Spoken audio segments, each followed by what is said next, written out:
ماہ شعبان کی وہ عظیم ساتیں و ببرکت ساتیں قریب آ پہنچی ہیں۔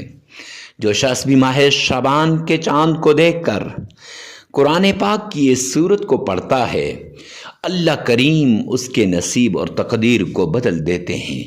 پورا سال اس کی مشکلات دور ہو جاتی ہیں اور اس کی تکلیفیں ختم ہو جاتی ہیں۔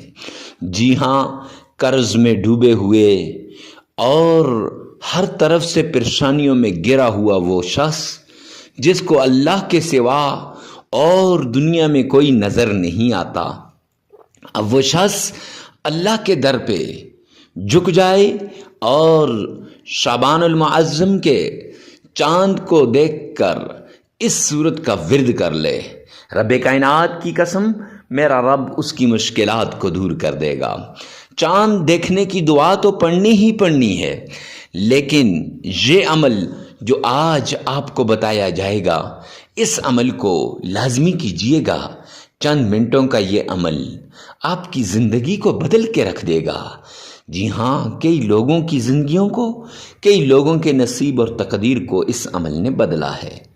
تو اب چاند دیکھنے کی دعا اگر آپ کو نہیں آتی تو ہاتھ اٹھا کر آپ نے اللہ کے حضور اردو میں جو کچھ آپ مانگ سکتے ہیں اپنے رب سے مانگیں، دعا کر لیں اپنے لیے۔ بس آئیے چلتے ہیں اس عمل کی فضیلت کے بارے میں اور اس عمل کو سننے کے بارے میں۔ آئیے چلتے ہیں اس پیارے عمل کی طرف جس عمل سے زندگی اور تقدیر بدلتی ہے۔ معزز سامعین کرام، ذرا ایک لمحے کے لیے اپنی آنکھیں بند کریں اور سوچیں کہ آج جس سورت کا میں عمل آپ سے شیئر کرنے جا رہا ہوں، جس آیت کا وظیفہ بتانے جا رہا ہوں، ذرا اس کے معجزات، کمالات اور کرشمات کیا ہیں۔ ایک ایسا گھر جہاں رات ڈھل چکی ہو، چولہا ٹھنڈا پڑا ہو، برتن خالی ہوں اور بچے بھوک سے بلک بلک کر اور سسکتے ہوئے سو جائیں۔ کمرے کے ایک کونے میں ایک ماں کمزوری اور بیماری سے کراہ رہی ہو اور صحن میں ایک باپ تنہا بیٹھا آسمان کو دیکھ رہا ہو، اس کی آنکھوں میں سوال ہوں، ہونٹ خاموش ہوں اور دل چیخ چیخ کے کہہ رہا ہو، یا اللہ، کیا میری محنت کم ہے؟ اے کریم رحیم مولا، میرا یقین کمزور ہے۔ یا غفور الرحیم، تو پھر میری آزمائشیں کیوں ختم نہیں ہو رہی؟ ابھی میری آزمائشیں ختم ہونے کا وقت نہیں آیا؟ یہ کوئی کہانی نہیں ہے، یہ بہت سے گھروں کی حقیقت ہے۔ یہ ان گھروں کی حقیقت ہے جہاں بھوک نے، افلاس نے، تنگ دستی نے ڈیرے جما رکھے ہیں۔ ہم میں سے کتنے ہی لوگ ہیں جو دن رات محنت کرتے ہیں مگر حالات نہیں بدلتے، دعائیں کرتے ہیں ہر پل، ہر آن، ہر گھڑی اپنے مولا کے سامنے ہاتھ پھیلاتے ہیں مگر راستے بند نظر آتے ہیں۔ ایسے لمحوں میں شیطان دل میں وسوسے ڈالتا ہے، چھوڑ دو، کچھ نہیں بدلے گا، مت پکارو اپنے رب کو، اللہ تو تمہیں نہیں دے رہا۔ مگر میرے بھائیوں اور بہنوں، یہی وہ لمحہ ہوتا ہے جہاں اللہ اپنے بندے کو آزما رہا ہوتا ہے۔ قرآن میں اللہ سبحانہ و تعالی نے ایک ایسی سورت نازل فرمائی جس میں چند آیات ہیں مگر معنی میں اتنی بڑی ہے کہ بھوک اور بھوک کے اندر اگر انسان صبر کر جائے تو یہ اس کے حالات کو تبدیل کرنے کی طاقت رکھتی ہے، اور صبر اور شکر میں یہ انسان کو ایسی نعمتیں عطا کرتی ہے کہ انسان سوچ بھی نہیں سکتا۔ یہ وہ صورت ہے جس صورت سے زندگی بدل جاتی ہے، نصیب اور تقدیر کے بند تالے کھل جاتے ہیں۔ جی ہاں، آج آپ سے ایک کہانی شیئر کرنے جا رہا ہوں۔ یہ کہانی نہ کسی عالم کی ہے، نہ کسی ولی کی ہے، یہ کہانی کسی بزرگ کی نہیں ہے، بلکہ یہ کہانی ایک عام دیہاتی آدمی کی ہے، جی ہاں، جس کے حالات ہمارے اس عمل سے بدلے ہیں، جس کے زندگی ہمارے اس عمل سے تبدیل ہوئی ہے، جو حالات سے ہار چکا تھا، تھک چکا تھا مقابلہ کر کر کے، اور رشتہ داروں کے تانے سن سن کر اب بس ہو چکی تھی اس کی، تو میرے بھائی، جس کے پاس آخری سہارا صرف ایک چیز تھی، اور وہ چیز اللہ رب العزت کا کلام تھا، اس نے نہ کوئی تعویذ مانگا، نہ کسی کے دربار پر گیا، جی ہاں، نہ کسی انسان کے آگے ہاتھ پھیلائے، اس نے صرف اس قرآنی سورت کا عمل کیا، گھر بیٹھ کر کیا، یقین کے ساتھ کیا، اور جب وہ یہ عمل کر رہا تھا تو وہ اپنی آپ بیتی سنا رہا ہے کہ میرے آنسو میرے رخسار پر سے ٹپک رہے تھے، اور میرے آنسوؤں کو میں صبر سے تھمنے کی کوشش کرتا تھا، لیکن وہ نہیں تھمتے، اور پھر اللہ نے دکھا دیا کہ وہ کیسے کمی کو کثرت میں بدلتا ہے، آنکھوں کے آنسوؤں کو مسکراہٹوں میں بدلتا ہے، اور ٹوٹے ہوئے دلوں کو کیسے وہ جوڑتا ہے، ٹوٹے ہوئے گھروں کو پھر سے کیسے وہ آباد کرتا ہے۔ جی ہاں، اگر آج آپ بھی کسی آزمائش میں مبتلا ہیں، اگر آپ کے گھر کے حالات بگڑ چکے ہیں، اگر دل تھک چکا ہے، آنکھیں رو رو کر سوکھ گئی ہیں، تو اس کہانی کو آخر تک ضرور سننا، ہو سکتا ہے یہ کہانی، یہ عمل آپ کے لیے اللہ کی طرف سے کوئی پیغام ہو۔ اگر معزز سامعین کرام آپ چاہیں تو آپ کی زندگی بدل سکتی ہے صرف اس ایک چھوٹی سی صورت سے۔ یہ چھوٹی سی صورت ہے جس نے کسی ٹوٹے ہوئے کے گھر کو آباد کر دیا، کسی بے سکون کی زندگی میں سکون لایا، جس کے گھر راتوں کو چولہا نہ جلے، جہاں بچے بھوکے بلک بلک کر سو جائیں، وہاں ماں بیماری کے وجہ سے کرہ رہی ہو، تو اس جگہ پہ اس گھر کے اندر یہ رحمت اور سکون بن کے آئی ہے۔ وہی گھر ایک دن سکون، برکت اور امید کا گھر بن جاتا ہے۔ کس وجہ سے؟ صرف اس ایک عمل کی وجہ سے، صرف اس ایک صورت کی وجہ سے۔ تو جی ہاں، بس ایک چیز ہے، اللہ پر کامل یقین۔ یہ قرآن صرف پڑھنے کے لیے نہیں آیا، یہ قرآن ہماری زندگیوں کو بدلنے کا پوری طاقت رکھتا ہے۔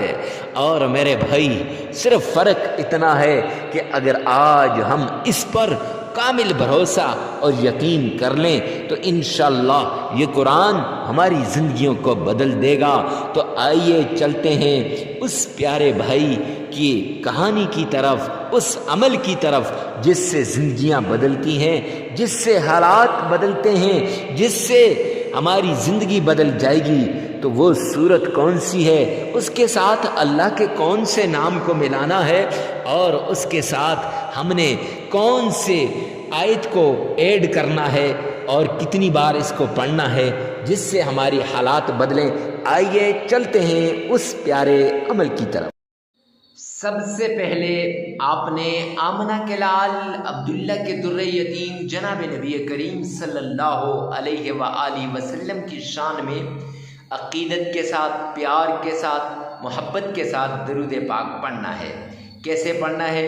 آئیے میں آپ کو بتا دیتا ہوں، کتنی بار پڑھنا ہے وہ بھی آپ کو بتا دیتا ہوں، اور کون سا درود پاک پڑھنا ہے وہ بھی بتا دیتا ہوں۔ لیکن اس سے پہلے ایک بات یاد رکھیے گا کہ آپ نے بڑی عقیدت کے ساتھ اس طریقے سے اہتمام کرنا ہے گویا روضہ رسول کی جالیوں کو آپ تھام کے کھڑے ہیں، گویا حبیب کبریا آمنہ کے لال عبداللہ کے در یتیم کے آپ روضے کے پاس کھڑے ہیں، اور آپ اپنے آقا کے سامنے درود پاک کا نذرانہ پیش کر رہے ہیں۔ حالانکہ سرور کونین تاجدار مدینہ کا فرمان عالی شان ہے کہ دنیا کے کسی کونے پر بھی درود پاک پڑھا جائے گا، وہ کوئی بھی کونا ہو، اور وہ درود پاک مجھ تک پہنچایا جاتا ہے تو جب ہم تڑپ سے پڑھیں گے، پیار سے پڑھیں گے، عشق سے پڑھیں گے، محبت سے پڑھیں گے، تو پھر میرے آقا تک وہ درود پاک اتنی محبت سے پہنچایا جائے گا۔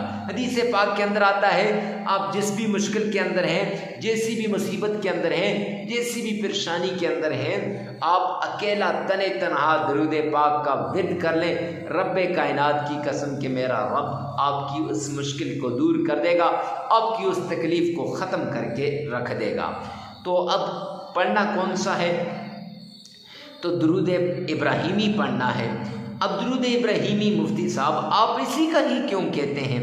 میرے بھائی، نماز کے اندر درود ابراہیمی پڑھا جاتا ہے کہ نہیں؟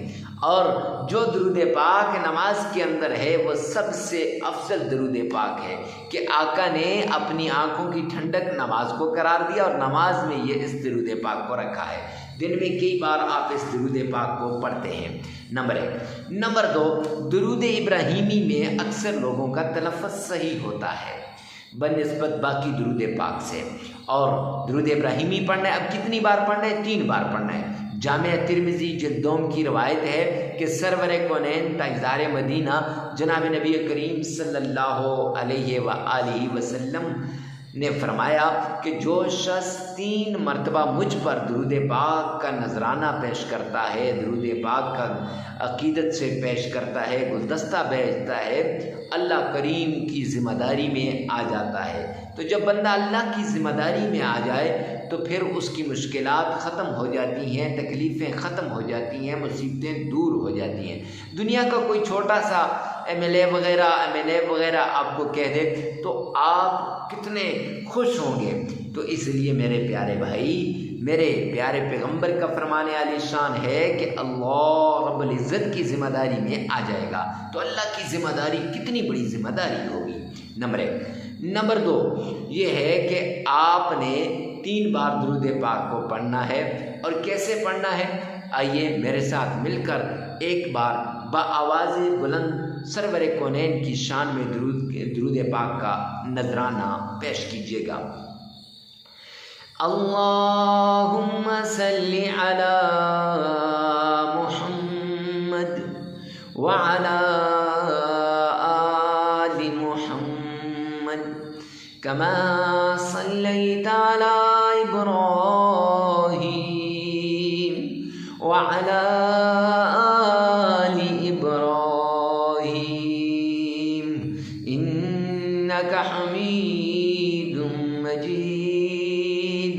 اللہم بارک علی محمد وعلی آل محمد کما بارکت علی ابراہیم وعلی آل ابراہیم انک حمید مجید۔ پیار سے، عقیدت سے پیارے پیغمبر پر 3 مرتبہ یہ درود پاک آپ نے پڑھنا ہے۔ اگر آپ کا تلفظ صحیح نہیں ہے تو پریشان ہونے کی ضرورت نہیں ہے، آپ نے اسی ویڈیو میں سے 3 مرتبہ پیچھے کر کے آپ نے یہی درود پاک سن لینا ہے اور پھر اپنی زبان سے 1 مرتبہ ادا کر لینا ہے۔ ہو گیا، درود پاک کو 3 مرتبہ پڑھ لیا۔